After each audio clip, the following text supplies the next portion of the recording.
Welcome to the #1 health and wellness show across the nation. The champ is here! The champ is here!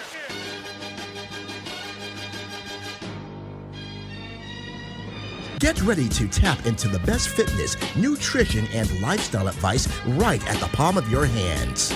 Tune in to powerful interviews that uncover key components to conquer the mind, body, and soul. Unlocking your greatest potential. It's the Fight for Your Life Health and Wellness Show, right now on AM 1340 and 96.9 FM, Fox Sports Radio. Here's your host, Jessica Lane.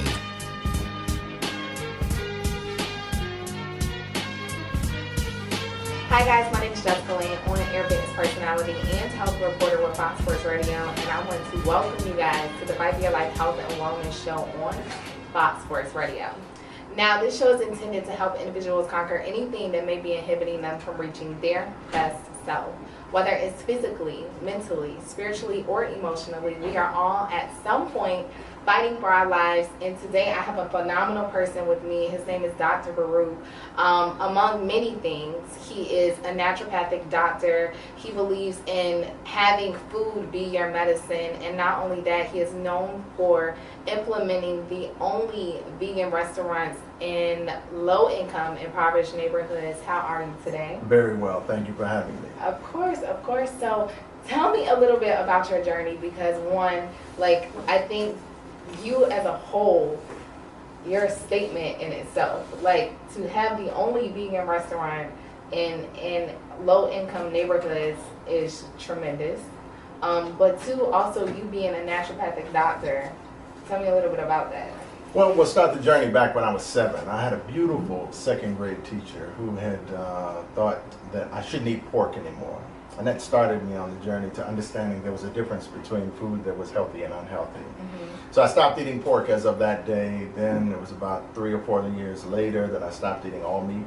Mm-hmm. And when you were 7? When I was 11 at that point. Okay. So 7 I started with no pork. Wow. 11 meat. And I made the decision, at 11 I made the decision because I realized that I was worth it. Right. I made the decision at 7 because she was my woman. She was my wife. She was my girlfriend. That was my second grade teacher, and I treated her like, you know, a child would his favorite teacher, you know, the love of his life. Okay. And so I did that, and that started it. But I realized later in life that what she implanted in me is a self-worth. Right. That other children didn't have and couldn't relate to. So Right. as I was on this journey and was steadfast, I was going to eat vegan for the rest of my life. Other people couldn't relate to it. But I always had that pivotal moment when I was 7 years old that a woman came to me who I enamored, who I thought was the most beautiful woman in the world. She said, you know what? You shouldn't eat pork. And I was like, boom, no more pork for me.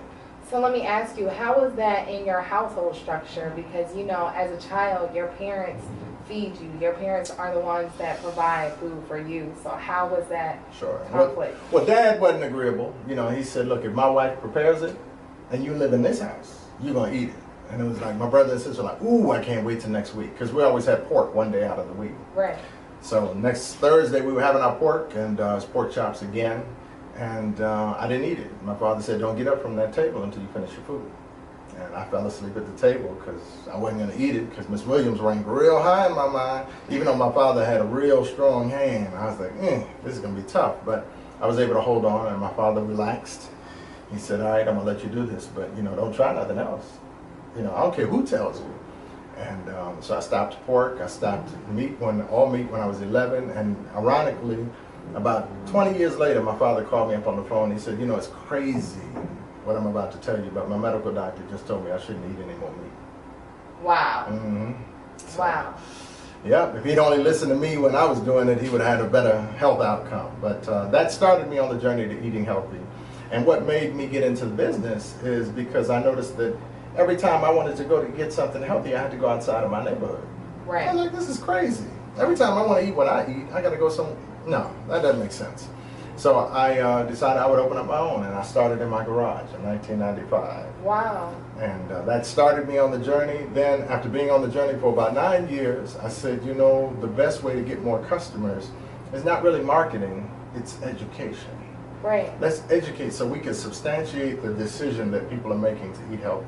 Right. So we started educating. I became a naturopath. I was educating every week. I was teaching classes on health and wellness. I was bringing in other health experts like Dr. Jude Pookrum from down in Atlanta and other health experts. Right. And it really grew our business, and it made our business model make sense to a lot of people. Right, right. So what do you think is some of the most pivotal things that you feel like need to come across to our community? Because I know specifically for me, I primarily train African American women and African Americans in general as a whole, because we deal with so many health disparities within our community, and even when it comes to healthcare, it isn't as affordable depending on the jobs in our community as it would be for our counterparts. So I find though that when I'm trying to educate people on, well, our community on nutrition, sometimes I get a roadblock because of course people have eaten a certain type of way for the duration of their life, and then they come into adulthood and they face health disparities and challenges, and then you are trying to completely rewire their mindset and thought process when it comes to food. What do you think some of the biggest challenges you face? Well, I think the biggest challenge was taste, because that's one of the we sit down to eat many times because we're hungry. Right. But a lot of times it's because we want to have that good taste experience. Right. Or a societal experience. Sure, yeah. When we're integrating, when we're having fun, we're doing our thing with other people. But taste is real significant. Because if it doesn't taste good, it doesn't matter how healthy it is. It doesn't matter how little it costs or much it costs. It's like, I'm not going to eat that. Right. So we knew we had to make it taste good, but we didn't want to just make it taste good. We wanted to make it taste good to the palate of the African American. Right. To the underserved and disserved communities. We wanted them to have a good taste experience, so their transition to eating healthier wouldn't have so many roadblocks. Right. So that's why we chose soulful plant-based foods. Right. So in choosing the soul food concept, it allowed us to, put a couple of things in there. We want a little bit more sugar, we want a little bit more salt in our foods. And so we're able to offer them that, but healthier than what it is that they're getting out there. Right, because I think one of the main things is that the American diet is completely different from the African American diet. Right. And so when it comes to the food guide pyramid and all of these things, like when Michelle Obama did her Let's Move campaign, and we're learning now to eat kale and eat all of these greens, it's like African Americans, we still would completely consume it into like saturated fats. We would cook our collard greens down to where there's no nutritional value. We would put sugar, hot sauce, vinegar on fat our back, neck bone, all of that. Yeah, so taste is important, especially for those of us. We talked a little bit about self-worth. So the self-worth of our community it plays a role in all of this. I feel bad about myself. I feel bad about who I am. I feel bad about my life, my past, present, and future life. I feel bad. So the only thing that I can feel good about sometimes is food. Right. That's the only thing that gives you that guaranteed good experience. Relationships aren't working, my job isn't working, my family environment is not healthy, it's not where I want to be. So I got food as my go-to. Right. So what we knew is we needed to make that food taste good. And we wanted them to have a similar taste experience. So we give it the similar names and we give it the similar texture with the food that we produce out of the restaurant. But we also, that taste is big, and we give them that taste experience. So many times people will come in and be like, wow, I haven't had greens like these since I've been down home with my grandmother. Right. And that's what we do. We want to make food that tastes like down home. Right. So you mentioned bringing people up here and the education of nutrition. And what do you think some of the most applicable things in these conversations? Gotcha. Well, what it is that our people, what resonates with our people is when they get sick. So, or when they know somebody who is sick. So when you have somebody who's got diabetes and they're being told that you're never going to be able to defeat diabetes, and then they get this information that, wow, you can overcome it. What? I can just change my diet. I can overcome high blood pressure. I can overcome. So knowing now that they have a GPS roadmap coordinated pathway to overcoming these health challenges that they thought they were going to be chronically faced with for the rest of their life. Those are the most significant and poignant parts of what it is that we share with people. How to overcome health challenges. It's not even how to avoid them, because most people are not as motivated by avoiding as they are overcoming. It's that pain, the pain of not being able to function like I used to. So I'm diabetic now, I'm taking this metformin, I'm taking these chemicals, and my life is not normal anymore, or my blood pressure, I can't eat like I would like to eat, or I can't do things that I want to do. I always got these headaches, my eyes are always blurry. So they get all of this, they come to us with all these health challenges, and we're able to tell them, no, there's a pathway out. Is that how you came up with the concept that food is your medicine?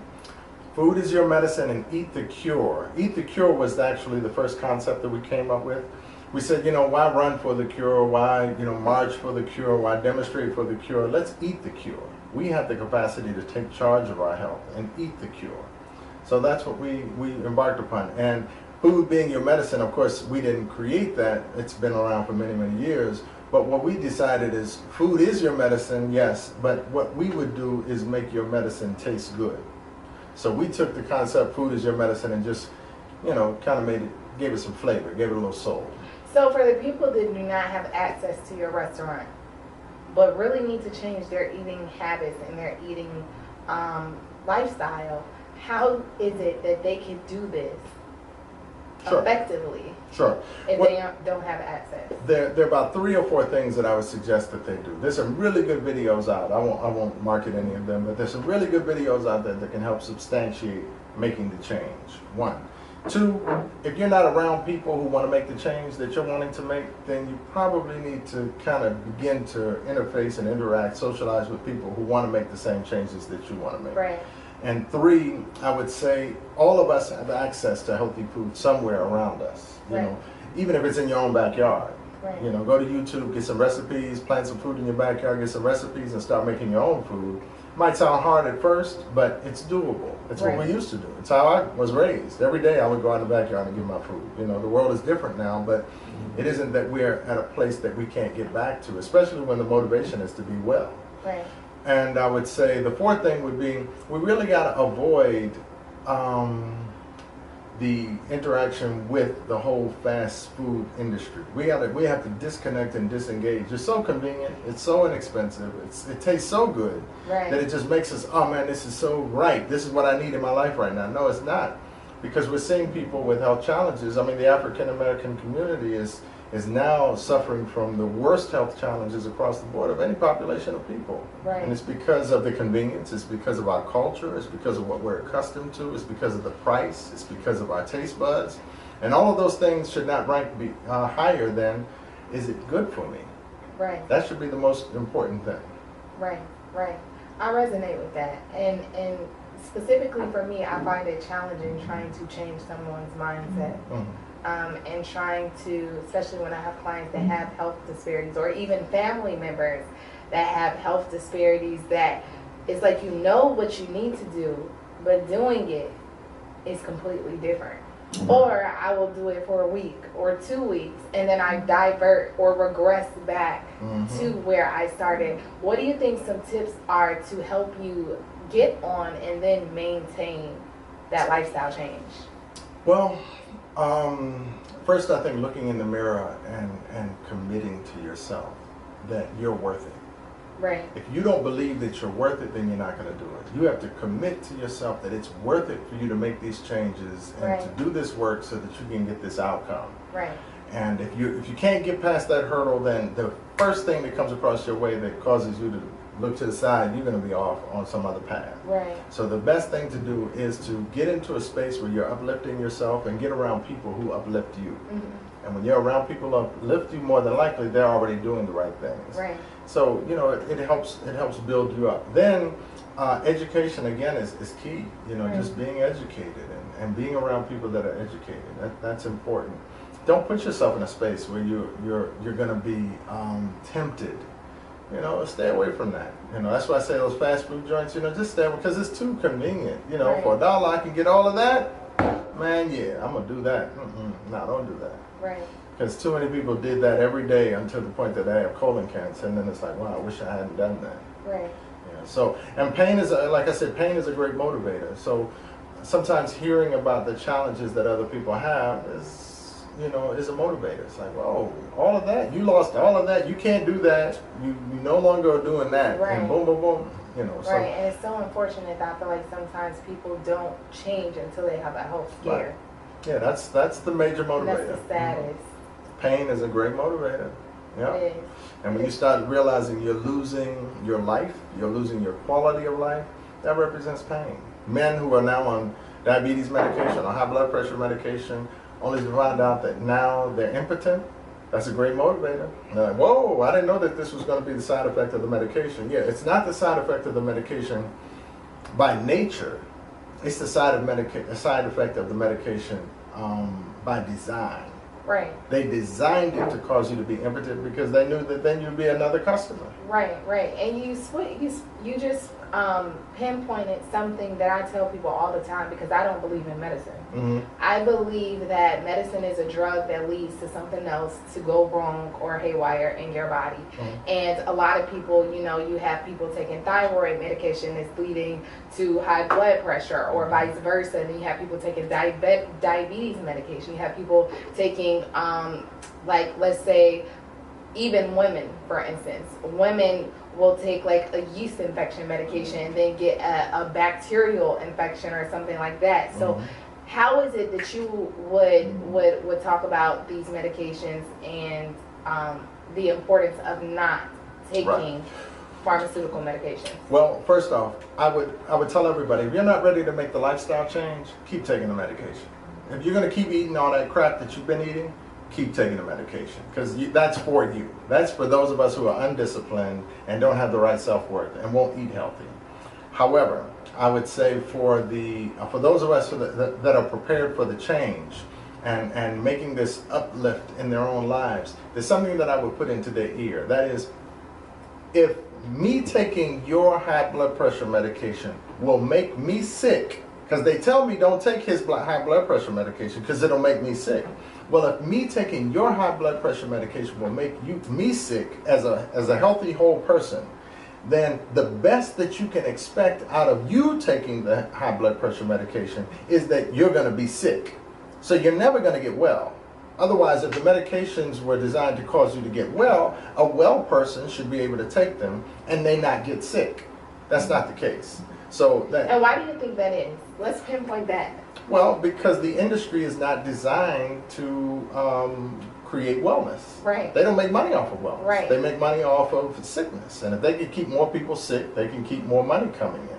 Their shareholders, their stockholders make more money off of them selling more product. Right. They're not in the business of causing you to overcome diabetes. Right. They just want to treat and mask your diabetes. Right. I'm so happy you said that because a lot of people don't realize that 70% of healthcare spending in America goes towards treating preventable chronic illnesses opposed to preventing them. Right. Mm-hmm. So thank you. Mm-hmm. Thank you for that.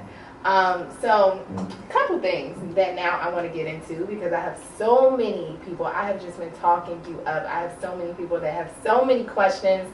We aren't going to do any phone calls, but I do have questions via social media. So I want just to ask you a few, okay? Sure, no problem. All right. So I would say while you're looking for the questions, I want the audience to know that I'm a naturopath. I'm not a medical doctor. So what I say and what I share with you is based on the knowledge and experience and the work that I've done in the area of natural healing. And natural healing is just healing through nature. Diet, fitness, even emotional and psychological, the things that we can do that can bring about healing. It's no different than, when we felt bad and we would give grandma a hug when we were children, how grandma could make us feel better. Well, that's energy healing. Right. That's no different than eating healthy food, which is energy healing inside of the body. right. So again, I share with the audience that I'm a naturopath. Nothing that I say is supported, regulated, or even liked by the AMA, the Department of Agriculture, or any of those other organizations. They don't like people to do what it is that we're doing, which is really empowering you, the end user, empowering you, the customer. So that, I say all that, and again, I would let you know that I'm a naturopath and I'm not a medical doctor. So the information that I share is not liked or supported or regulated by the USDA, the AMA, or any of those other A's out there that are, as we were just sharing, are really in the business of keeping us sick and making money off of keeping us sick. All right, so I set this up because We still have our viewers from Fox Sports Radio, but right here, I have a lot of people that just have questions that have come up. So I'm just going to start this just for them so that they can get their questions answered. So Regina said, what should I eat for a hyperactive thyroid? I gained 25 pounds since being diagnosed, which is crazy that we just spoke about that. Sure. So the thyroid, the work that I would suggest that she do is you got to cut out the dead animal flesh out of your diet. And you got to cut out the food that has been or likely to have been radiated at all. You know, so that's really big for us. We're seeing a lot more thyroid conditions in the United States of America now since the advent of microwave ovens. You know, so we have to pull back on some of these things that have become a part of our traditional life, and microwave ovens are one of them. But microwaving and radioactive food will definitely impact the thyroid. You want to make sure that you're getting specific minerals in your diet. One of them is potassium, and the other would be the minerals that we're getting from kelp. Those are very good supplements to take to help normalize and balance and also purge and detox the thyroid. The organ system before the thyroid would be the liver. You want to make sure that the liver is strong and healthy and vibrant. That would mean detoxing and taking supplements that will help support the liver. A detoxification of a liver might be lemon and olive oil cleanse. And there are other liver detoxes, but in addition to that, let's go into that in detail, because I don't want people to like squeeze some lemon, then get a whole bottle of olive oil. So can you please tell us the necessary well, I think measurements? for the specifics, I would encourage them, and hopefully I'll get a chance to, I'll share with them my contact information, because it depends on where they are. It depends on where they are in the health paradigm. It depends on their weight. It depends on other health challenges they may have. It depends on their commitment to their health. And whether they're prepared to deal with the outcome. But if you look up on the net, you'll see lemon and olive oil as a liver detox. You know? And there are other liver detoxes. There's a liver toner made with milk thistle, you know, and silymaron. So there are other things that can be taken, and we just don't know. And when you don't know, you don't know. You don't know what to do. So you go to a medical doctor, and he gives you something that masks the illness and treats the illness, but does not provide you with a solution. Okay, so Ms. Vicky said, what foods get rid of eczema? Eczema. Again, you're dealing with the liver. You're dealing with the external liver and kidney. So the kidney, the skin has been called the third kidney, and sometimes the external liver. So what we want to do is we want to make sure that those organs are detoxed. You can't consume and overconsume acidic foods, and you definitely want to remove gluten from your diet, because that tends to be an irritant for the liver. For people with eczema.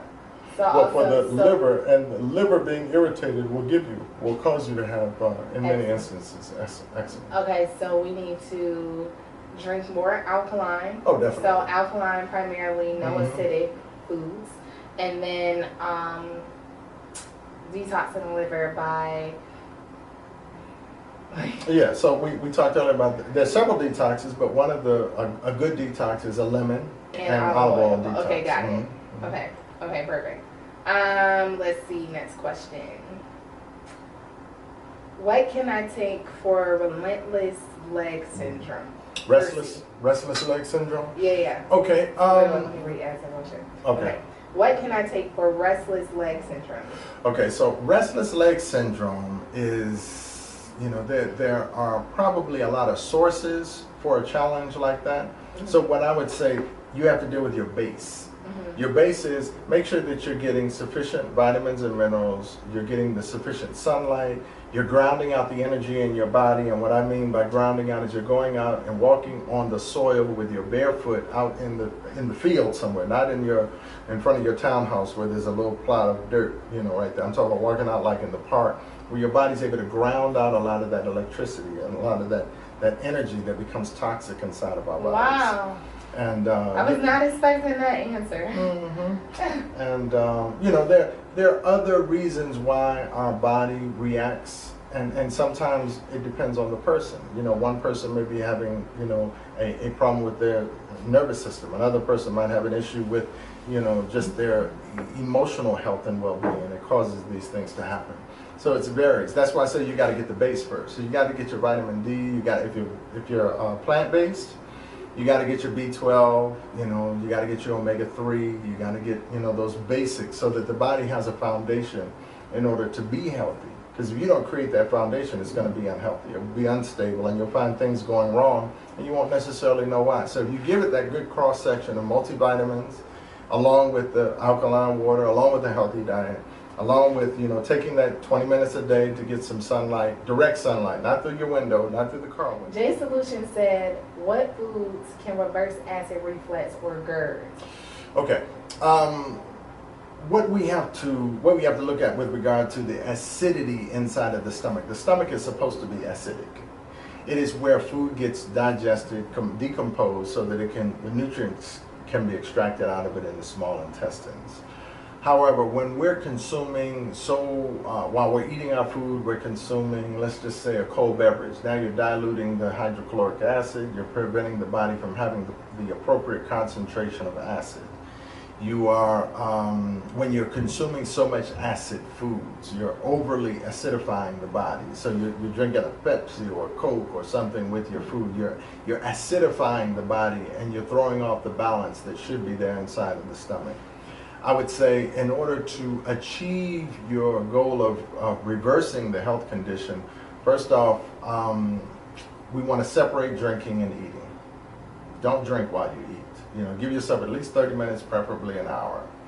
In addition to that, look at what you're eating. Most of what we're eating is acidic. Dead animal flesh is acidic. Heavily processed foods are acidic. You need to eat more dark leafy green vegetables, raw preferably, and more raw foods across the board will help with this situation. There are 2 supplements that I would suggest that you take, and you don't have to go to a vitamin shop to get them. One is cayenne pepper, and the other is apple cider vinegar with the mother, that cloudy apple cider vinegar. You take those and you're going to see yourself begin to climb out of that situation. Now, if you damaged the lining of your stomach, then you're going to want to look up, you can give me a call, I can talk to you specifically about how to do it. You're going to want to get the slippery elm. There's a protocol where you can use slippery elm to recoat the stomach, the lining of the stomach. And that'll help. Getting some additional enzymes into your diet is always good, and there's a natural way to do it with food, but also you can do it through supplementation. Make sure that you're getting a full spectrum digestive enzyme to help break down the food, so you're not having that, the stomach just can't function as it should. Right. Okay, so last question, because I know you have to go. Are there any food remedies that can help with, or what would be recommended for someone that's battling stage 4 cancer? Wow, I think you would need a health coach. You need a good health coach that has demonstrated to you that they can do this, they've done this, they've helped people. All stage 4 or these different stages means that it's moved on to other parts of the body. So, it isn't the end of the road. You don't, it doesn't matter whether it's stage 1, 2, 3, or 4. You can get help and you can reverse it. You just have to do the work. And most times you're so depressed, you don't even want to do the work. It's like, I want to drink something sweet that makes me feel good because I'm so depressed, I'm dying. So food-wise? Food-wise, you want to remove sugar out of your diet. Definitely. You got to remove sugar out of your diet. You want to remove any food that becomes a sugar. So all the starches, the carbohydrates, you want to remove those from your diet. You want to consume more alkaline forming foods, and there are some specific alkaline protocols that you should engage that would help you overcome that. And again, that's where you would call on a health coach, a naturopathic health coach, to assist you in that process. The less damage done by modern medicine, the easier it is for us to get you back on the path to healthy recovery. Okay. And this is a question that I feel like can be applicable to everyone. What food remedies do you think can help deal with seasonal allergies? Seasonal allergies, first stop taking the flu shot, because if the flu shot worked, you'd only have to get it once. Right. But it doesn't work, so you have to get it over and over and over again, and all you're doing is subduing the immune system. Right. And if you subdue the immune system, now you open yourself up to all manner of health challenges. Right. So the foods that you eat that are causing you to have an allergic reaction, you can always get your blood tested for allergy, and you find out what you're allergic to. And you can find out how to boost up your immune system, which is simple. We know 80% of our immune system is found in our GI tract. So you can get those supplements that'll help boost your immune system so they won't be so quick to be at the point of intolerance, which is really sometimes what people are experiencing. They're experiencing an intolerance. Like I can be exposed to, pollen in the air, but if somebody just starts pumping pollen in my face, it's at some point I'm going to reach a tolerance and my eyes are going to water up. I'm going to start sneezing and coughing and carrying on. Right. So you want to build up your immune system so that you're better prepared to deal with the levels of allergens that are in our environment. Most of them we don't get a response from our bodies, or our body is able to deal with, and not, we're not experiencing any difficulty. But because some of them are so dense and so concentrated, and because our immune system is so subdued, because we're taking all these chemicals which subdue the immune system, we're drinking the sugar which shuts off the immune system, and this whole thing is about shutting off the immune system rather than empowering it, then you end up with the results that people are getting. They're getting hay fever, they're getting other allergic reactions that are as a result of you telling the immune system, I don't want you to do anything, because every time you do anything, I got a runny nose, or I'm coughing and sneezing and carrying on. Many times it's because the body wants to get out of it what is in it that is preventing it from properly tolerating or dealing with what you're being exposed to. Wow. I just want to thank you so much, because it was such good information. I feel like our listeners definitely gained some value from what you had to share today. I think it's been a very impactful and powerful interview. Food as your medicine. Yeah. All right, so tell us how we can reach you if anybody had any questions or anything. Well, the best way to reach me is on the internet. On Facebook is a great way to reach me. I do a lot of interaction on the social media side of Facebook. And also, you can call me at 330-BARUCH-1. That's 330-227-8241. Or you can email me at getwell@drbaruch.com, because that's what we do. We get well at drbaruch.com. Okay, Doc. Okay, so lastly, please tell our listeners that live in DC. Please tell our listeners that live in DC what's the address to this restaurant, because y'all have to try it. We have 3 restaurants, so I'm going to go through them pretty quickly. We have Everlasting Life, which all of the restaurants are going to be named the same by the end of this year. So depending on when this is aired or when you view it, they'll all be the same name, which is going to be E-Life. All right, so all of the restaurants are going to be called E-Life. You have one, Evolve, which is in Tacoma Park. You have Everlasting Life, which is in Capitol Heights, Maryland. And the third one is? In Anacostia. In Anacostia. And that's right in the Anacostia Arts Center. All right. Well, thank you so much, sir. Thank you. All right, guys. So if you have any questions, again, you can reach Dr. Baruch at 330-227-8241. Again, 330-227-8241. All right. So again, if you have any questions, you can reach Dr. Baruch at 330-BARUCH-1.